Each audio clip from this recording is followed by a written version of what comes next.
The Dr. Taz Show, the podcast. Dr. Taz, Superwoman Wellness. Here's Dr. Taz. Welcome back, everyone. Welcome back to the Dr. Taz Show with Superwoman Wellness, where you know that on every episode of this show, I am determined to bring you back to your superpowered self. Joining me today for a very important topic is James Sexton. I'm going to tell you a little bit about him. Since the day he was sworn in as an attorney in Brooklyn in New York in 2001, James Sexton's skills as a trial lawyer and courtroom advocate have rapidly thrust him into the forefront of the New York State family landscape. Described by some as compassionate and a dedicated advocate, and others as a courtroom gunslinger or the sociopath you want on your side. Oh no, should we stop this? Sexton has captured the attention of the New York legal community, and the results he obtains for his clients in the courtroom and at the negotiating table speak for themselves. James, welcome to the show. Your book, How to Stay in Love, caught my attention when we were both interviewing for the Goop podcast recently. And I thought this was an appropriate topic. You have so many accolades with all that you've done in your field as a family advocate, as a divorce attorney and family law attorney. And I want to welcome you to the show. So welcome. Thank you so much. It's great to be here, and I'm glad we had the chance to do it. I know we've talked about it, and I'm really glad it happened. Definitely. And, this is something really important. This show is called Superwoman Wellness. And, I'll be honest with you. I have sat in my patient rooms with so many women, many of whom are navigating various stages of their relationships falling apart. And I get to be on the receiving end of what that does to their health. So, what that does to their numbers, their chemistry, their mental state, and so much more. And you're on the other end of kind of watching this whole thing fall apart and kind of crumble. And at some point they get to my exam room. So we're both in an interesting position. And one of the things that, and I'm a child of divorce, by the way, and one of the things that I became very passionate about through my childhood, and even now as I continue to hear stories from so many people, is that you really have to be healthy to have healthy relationships, and you have to be able to put all the pieces of your life together to find your power, because when you don't, that's when you sort of flounder around. So this is such an important topic, because I think that over, you probably know the stats better than me, almost 50% of the population gets divorced.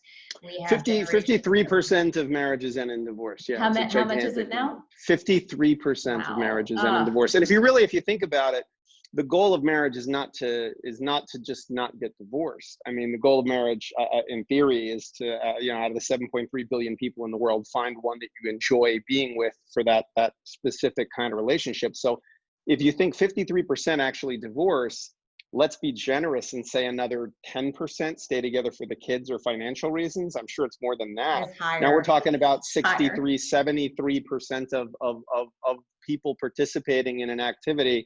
It doesn't work out the way they wanted it to. And I couldn't agree more with what you're saying about sort of the interplay between physical wellness and the stress of something as massively stressful as the demise of a relationship, particularly a married relationship, which is a much more, there's more ties that tie you together, and it's a much more complicated thing to untie. And sometimes the advice I'm giving as a divorce lawyer is terrible human advice. It's great legal advice, but it's terrible human advice, and so it's great when I think we have interdisciplinary conversations like this, where you have someone who works on the mental health side of a person experiencing the trauma of a divorce, talking to someone who works on the legal side of it. And that was really what the goal of my book was to integrate those two concepts a little bit. So I think it's such an important issue, because I can speak firsthand on the ramifications of divorce and what it did to the three of us as sisters and how our lives played out after that.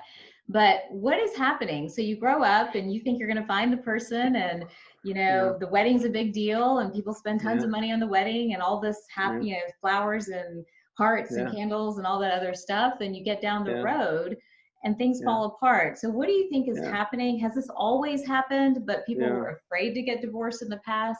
Is this institution, as some say, I'm in a very happy marriage, so I don't agree with the statement, but I'm going to say what I've heard is that the institution of marriage in itself is outdated. What do you think is going on?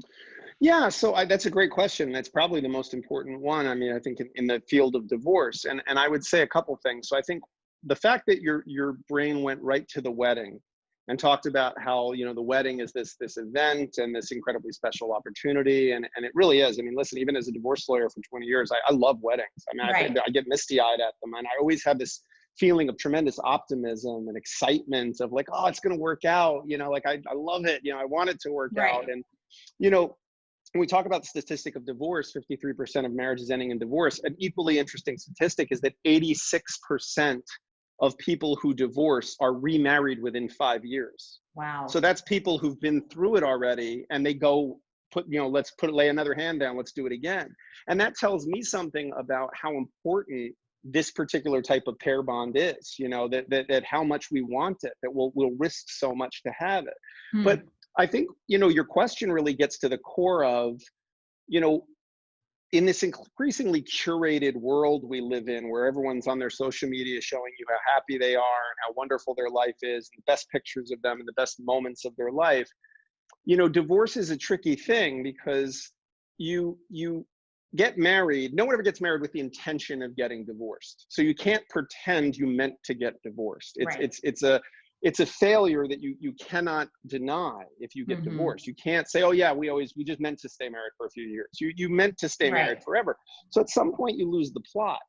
And the question really is why are we with increasing frequency losing the plot? And what I try to say in the book, you know, from my observation, not as a mental health professional, but as a lawyer who's on the front lines of this and talking with people very candidly about what's going on with them emotionally and personally when they're getting divorced, is really that I think no single raindrop is responsible for the flood. I think that we fall in love very fast and we fall out of love more slowly. And we have these small disconnections along the way. And then at some point we turn around and just go, well, how did I get here? You know, how did I get this far away from this other person? And I think that what I try to do in the book is talk about those micro disconnections and how we might control for those and have a kind of preventative maintenance. Because, you know, the worst time to, for example, figure out how to argue with your spouse is in the middle of an argument with your spouse. Right. The worst time to think about what do I want out of this marriage is when it's already gone south. You know, like if my sister's a dentist and so I learned a lot. Okay, yeah. So there you go. Yeah. And I learned a lot about what I do for a living by talking to my sister, because she used to say to me, by the time you have a toothache, it's too late. Like there's a lot of stuff I could have done for you before, but once you have a toothache, the infection, the rot, it's so far gone that I can't say to you, okay, brush with this toothpaste and do a little different with the flossing. So that was what I wanted to do with this book is kind of say, look, by the time you're sitting across from a divorce lawyer, you've made an appointment and you're sitting here and have paid a consult fee and are ready to move forward with a divorce, we're pretty far along. Even some people might say by the time you go to a couples counselor because you're fighting, maybe you're really far along. But we don't encourage people to say, hey, work on preventative maintenance. Maybe see a counselor while you're getting along so that you can stay. You know, we all know from decades of health research, it's a lot easier and it's a lot better for you to maintain a healthy weight than to gain a bunch of weight and then try to lose that weight. And then maybe you gain it back and then you lose it. Yo-yo dieting is bad for your body. Whereas maintaining a healthy weight is a fairly easy thing. So what I was trying to say in the book and what I hope is the message that resonates with people is this idea of when it's working, that's when we should be looking at it much more closely. Whoever discovered water, it wasn't a fish. You know, when you're in something, you don't see it clearly. And my goal was to say to married people, hey, step back and say, what was the problem to which marriage was a solution? Why did I get married? Like you could have been together and stayed together. We live in an evolved society now. It's not as overtly religious as it once was. So you can live with someone, have children with someone, and not have to marry them. So you married them for a reason. What was it? You just wanted the party? Because you can throw a wedding and you don't have to legally get married. But you know, the truth is, if that was the answer, have you ever at the end of the wedding said to someone, may I see the marriage license now? I'd like to just confirm that you in fact legally signed the marriage license.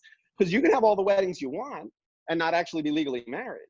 You know, and so I don't think it's just the party. I think it's that people are saying, hey, I want this very specific legal status. I want to feel like I'm very special to this person, not just emotionally, but legally. And that I have a status that no one else has as their spouse. So I think, why not ask those questions? Why not be the fish looking at the water instead of the fish that's just in it? I think that's so important, but I think people get lost along the way. I think most people, I mean, I could be wrong, but most people, in my opinion, enter marriage with the right intention. Mm-hmm. You know, sometimes you may not know why you're getting married, or you're married for the wrong reasons or things like that. But I always think the intention, you know, like many things, is where it needs to be. But what are those micro disconnections that you talk about? What are the things that kind of fray at that initial joy and that initial happiness? What kind of tears two people apart over time?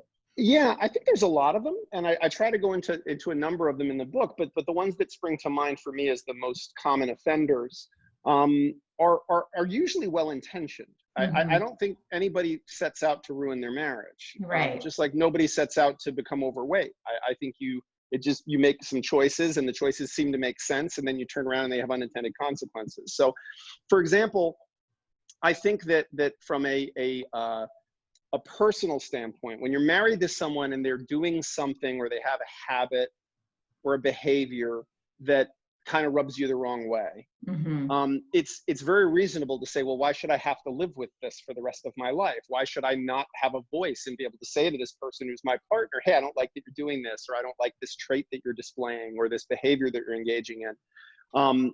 And I'm not talking about like domestic violence behaviors, you know, dangerous behaviors. I'm talking about, you know, things that just annoy you, that your partner starts doing, you know. And I think that we then kind of constructively criticize our spouse. And it's become really something of a trope. Like, it's something very, if you watch any sitcom, it's always like the wife's like rolling her eyes at the idiot husband, or the guy's like, oh, the ball and chain needs to be, you know, like, it's become kind of acceptable to take the piss out of your spouse a little bit. And the problem with that is constructive criticism is still just criticism. And I think that one of the things we want from our romantic partners, whether we acknowledge it or not, is a cheerleader. We live in a world that feels antagonistic so much of the time, and we're so criticized, and we feel such pressure and stress, that having someone who really has our back and who admires us and who finds us attractive and having desirable personality traits is a hugely important thing. So one of the things I talk about in the book is sort of using behavior modification with your spouse instead of criticizing them. So I talk about, and the example that I give is that I was in a relationship some time ago with a woman who, I'm a lawyer, so, you know, I have to wear a suit most days. I haven't during this COVID pandemic for a couple months, but I usually have to wear a suit for court. And I'm clean shaven because, you know, you usually want to present as sort of wholesome as possible to a judge. Right. And I was dating a woman who, on the weekends, I tend to not shave just to give my face a break for a couple of days. And she didn't like the feeling of my stubble. It like kind of irritated her skin if I kissed her or whatever. And she basically said like, oh, you know, like, I hate when you have all that stubble, you know. And of course, what did that do? That brought out in me something very defensive, you know, where, well, you know what, I have to shave 5 days a week, and I want to just 2 days. I just want to take off from that. And you should be happy that I'm kissing you anyway. Like, you know, like, why would you criticize me for that? Well, so that relationship didn't work out. And I dated another woman who had a similar, she didn't really like my stubble. But instead of approaching it that way, without me realizing it until in retrospect, what she did instead is I would be shaving, and she would come up to me and she would say, she'd like rub my face, and she'd go, oh, I love when you're clean shaven. Like, it's so sexy. Like, you look like Don Draper from Mad Men. I just like, oh, I think it's so sexy.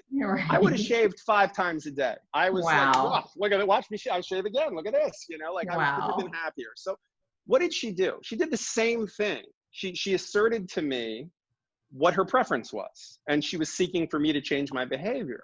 But she did it in this positive way that left me feeling good and positive about the interaction. And I think there's a lot of things in marriages that we can do that with, that we have opportunities to do that with. So those are the kinds of things I talk about. I mean, there's all kinds of ways, though, that we disconnect from our spouse or partner that are unintentional. I mean, I think, you know, I talk a lot about sex in the book, because I do think sex is the glue, and it really does help keep a marriage together and a partnership together. And it differentiates you from being roommates. And one of the things I talk about, for example, is that people unintentionally, I think, sabotage their own sex lives by perfectly well-intentioned behaviors, which is you first have a sexual relationship with someone, and you throw everything at them that you've got. You do every fun thing you could think of to try to figure out what they enjoy. And then you figure out what they enjoy. You figure out exactly what this person likes. And so then what do? You you use the greatest hits. I mean, you know, listen, when I go see Bruce Springsteen, I want to hear Born to Run. I want to hear Born in the USA. I want to hear Thunder Road. So he plays those songs. If he just got up and played all different stuff every time, I'd be like, I don't know if I want to go see him in concert. So you throw your greatest hits. Well, what happens now? You now have a routine where everyone's doing exactly the same thing. And to some degree, once that routine solidifies, if one of you does something different, it actually creates like a, hey, what was that about? That's different than what you usually do.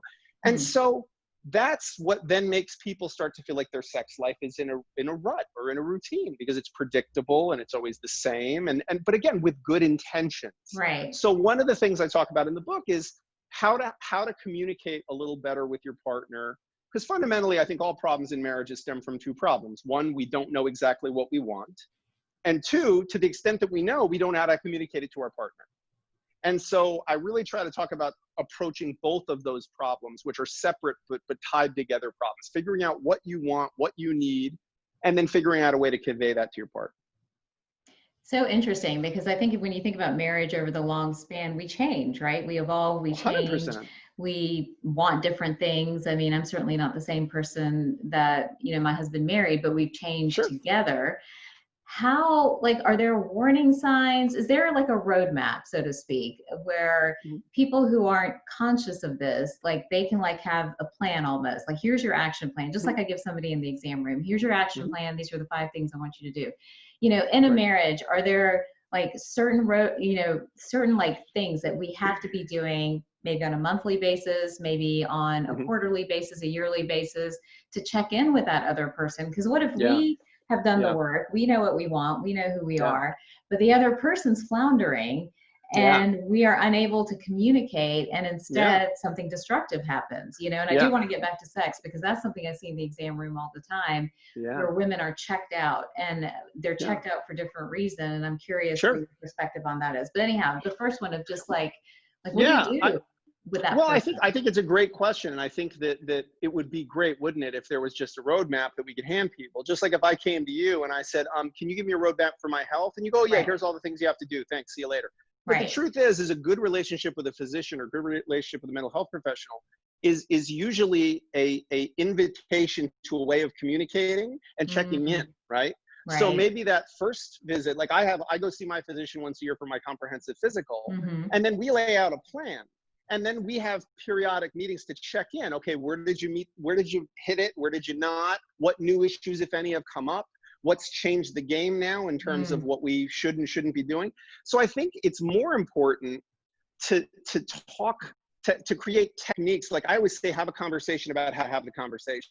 Have a conversation about exactly what you said. We're evolving, we're changing constantly, and we're dealing with new. Listen, 2 months ago, we all had a plan, right? And then COVID hit, and that plan's out the window. You know, if you want to make God laugh, tell him your plans. Exactly. There's absolutely no way you could have a rule book that's going to cover it all. So, so what do you need? You need to say, look, when one of us feels something, even if it's small, while it's still just a seed before it grows, let's find a way to check in, whether it's a weekly walk and talk where we just go, hey, let's talk about what we did. Tell me 3 things I did right this week. Tell me 3 moments where you felt great about being with me this week. I mean, I'm sure you've seen as a married person, I'm sure you know lots of married couples. I've been out to dinner with people who are married, and you kind of get the sense they don't really like each other very much. But someone says, oh, how did you guys meet? And then they tell the story of how they met, and you watch them both soften tremendously. Because when there's just something about that, like this transports them back to these people that they were. And so to me, that's tremendous value. That's capital. So use that capital. If you say to your husband, I want to tell you 3 things you did this week that made me fall more in love with you. I want to tell you 3 things. Like one of the suggestions I put in the book for men in particular is I say, when you're leaving in the morning, if you leave for work or whatever, leave a note. Just leave a note, just a short little note that just says, I just want to tell you how much fun it was last night hanging out with you. Or, you know, I can't wait to see you tonight, or whatever. These small little gestures make us feel loved, keep us connected. And they also create the opportunity for us when we do have to say to someone, hey, you did this thing and it felt weird with me. And I know you didn't mean it, but it just sat weird with me. Then it doesn't feel like an attack, because Right. this person knows you're open with the praise, and you're going to be candid with not criticism, but with your concerns. And I think that's really the goal, is the way to deal with it is not to have a roadmap, but to know how we're gonna adjust our movements based on the changing conditions. I like that. I think that's so important. I think that, many people that I meet in relationships, they get into a rhythm and a routine, and they don't know how to break that rhythm or that routine. Right. And the next thing you know, It's a prison. someone's done something drastic and there's no turning back. Right. What's happening with sex when you see it in the room, in the mediation room, or the courtroom, or things like that? What do you think is happening there? And how much of that is responsible for these relationships falling apart? Yeah, I mean, look, there's a chicken or egg effect, there, that's difficult, because people come in all the time and they say, I'm getting divorced. Why are you getting divorced? Oh, because, he's cheating on me. Right. Okay, well, but then you dig a little deeper and it's like, well, he's, why is he cheating? Well, we haven't slept together in 6 months, or we were having sex once every 3 months. Okay. And why was that? And usually, well, because, I just don't feel connected to him, or he just doesn't show me any affection, so I don't feel romantically inclined. So it's like the truth's at the bottom of a bottomless pit, and it's easy to just go, oh yeah, that was what it was. But I don't know that it was. That's the marriage killer. That's the thing that was like the impetus for change. But I don't think it was the root problem. It's a side effect of the problem. Yeah. So what's the root problem? I think the root problem is relationships are, I think, a spiral, and it could be a spiral of goodwill, or it can be a spiral of negativity. And the spiral of negativity is, well, I'm not happy, so why should you be happy? Or, well, you weren't nice to me yesterday, so why should I be nice to you today? And, well, you weren't nice to me today, so why should I be nice to you tomorrow? Well, you weren't nice to me yesterday, so, and all of a sudden everyone's equal. I want to go out with my friends tonight. Well, I haven't been out with my friends in ages. Right. All right, well, you're right. Let's both be equally miserable then. So instead, it can go in the other direction, which is show kindness, love, affection, admiration, praise, desire for your partner or spouse, and feed that. And then hopefully it feeds the other person. I mean, what is sex but a dance, right? It's who leads and who follows. And it's really a process of two people giving each other pleasure and taking pleasure from the pleasure of the other person. Wow. And so if I'm very focused on my partner's pleasure, and my partner's very focused on my pleasure, we're going to have a great time. I don't have to worry about getting my partner focused on my pleasure. I focus on my partner's pleasure, and hopefully my partner does the same thing. And now everyone's just winning, because they're giving a pleasure to me, makes me want to give them more pleasure. And that's really that spiral working in a positive way. But I think it's very tempting when you have the disconnection that people are going to always have from time to time, to get into the opposite loop. Which is, well, why would I do that? You didn't do this for me, or well, you didn't please me. Why should I please you? And pleasure doesn't have to be like, sex doesn't happen in a vacuum. If you're not being kind to your partner, if you're not being affectionate to your partner, and you just sort of come in and are like, hey, how come you're not meeting my sexual needs? It's like, well, you're not meeting my emotional needs. You're not meeting my romantic needs. You're not meeting my communication needs. So that's a conversation I think people have to have courageously, and ideally when it's still working. Like, what are your expectations? What makes you happy? What puts you in the mood? What makes you feel good about me and romantically towards me? And I think that, again, when you're having that abundance of optimism and goodwill that people have when a relationship's working, when the tooth's not aching, that's the time to map out how you're going to do this. Oh my gosh, such important stuff. How are we doing on time? Oh goodness. Okay, I want to touch one more thing before I have to let you go. And obviously we all need to read this book. The book, by the way, is How to Stay in Love. And I'm assuming it's available anywhere books are sold. It's everywhere. Yes. It's everywhere. That's great. So I think every woman and every man. Listen to me talk for 8 hours. Oh, it's awesome. I think it's a problem, and it has lasting. I'm a grown woman now, but I can tell you take me back to that time with my parents, and you'll have me upset in about 2 seconds. I mean, I think it has lasting repercussions for all of us. So and it's not just divorce, though, marital conflict in general, because there are just as many people that their parents stayed unhappily married and in a conflict-filled divorce. And the studies all show, there's a great book, The Unexpected Legacy of Divorce, that talks about, it was a long-term study, and it shows that children of conflicted marriages where they didn't divorce, but they just stayed quietly resenting and hating each other or fighting actively, that's toxic for people as well. So it really is not about not getting divorced as much as it's about staying happily married. Yeah, and then that happiness reflects in the energy of a family for sure, you know. Amen. So I think it's Amen. just such important stuff. So let's touch real quickly before I have to let you go. Yeah. And I want Yeah. all of you to read the book for sure, because I'm telling you, I've lived this one. I have other family members going through this. This is something that really tears apart the very fabric of the entire wellness, health, all of it. Because when you're dealing with this and you don't fix this fundamental relationship, I feel like everything else kind of crumbles underneath. But money, where does money play and how do we deal with money? And this is so interesting for this time, right? Because we have all different dynamics with money. We have the classic, the husband earns, the wife stays home. We have situations where the woman is now the breadwinner. We have equal contributors now. So what is money doing to the fabric of marriage in this modern age? I'm so curious. Yeah, I mean, I think money is a tremendous source of power and of conflict. And so, like any power, it can be used properly or it can be abused. And I think that, money is just another kind of commerce. I mean, we all have power in our relationships. Sometimes it's economic power, sometimes it's sexual power, sometimes it's the power of the intimacy we have with someone that can be weaponized. It can be used in a negative way instead of a positive way. But money is a tremendous issue for people because especially in times like we're in right now, where there's economic uncertainty, there's changes happening in the stock market, people's retirement accounts are changing, people's employment. We have 30 million people went on unemployment in the month of April. So I think that it can cause tremendous stress between people. And again, it's a source of tremendous potential conflict in a marriage. So it's one of those things that, again, in advance of having the problem, you need to have conversations about how we're going to do this. How, when you marry someone, you're not just having a sexual partner. You're not just having a romantic partner. You're having a travel partner, a roommate, a co-parenting partner if you decide to have children together. You're having a person who you vacation with. You're having a person who you have economic ties with. So we really need to get out of the binary mindset of, okay, if a person's not the perfect partner, friend, vacation companion, co-parent, roommate, if they're not all of those things, they're terrible. They're not my soulmate. I did a terrible job and I should get rid of them and get a new one.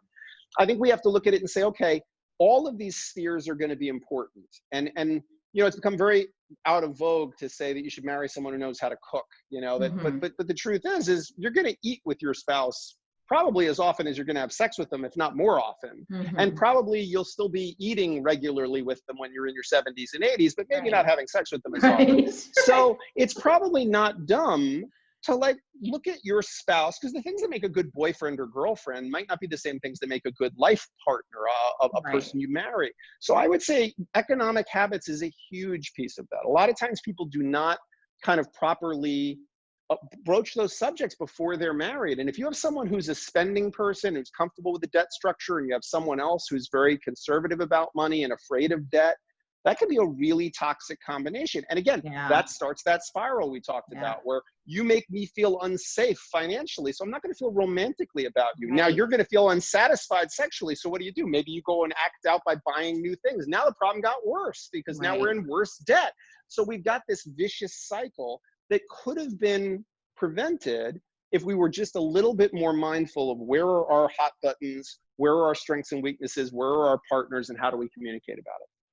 Wow, this stuff is gold. So important. Money, sex, communication, all the things to help a marriage stay healthy. It's not even staying together, just staying healthy and vibrant and thriving instead of, going down that negative spiral like you talk about. James, thank you so much for taking time out to join me today. If somebody wants to reach out to you, wants your advice, what's the best way for them to connect with you?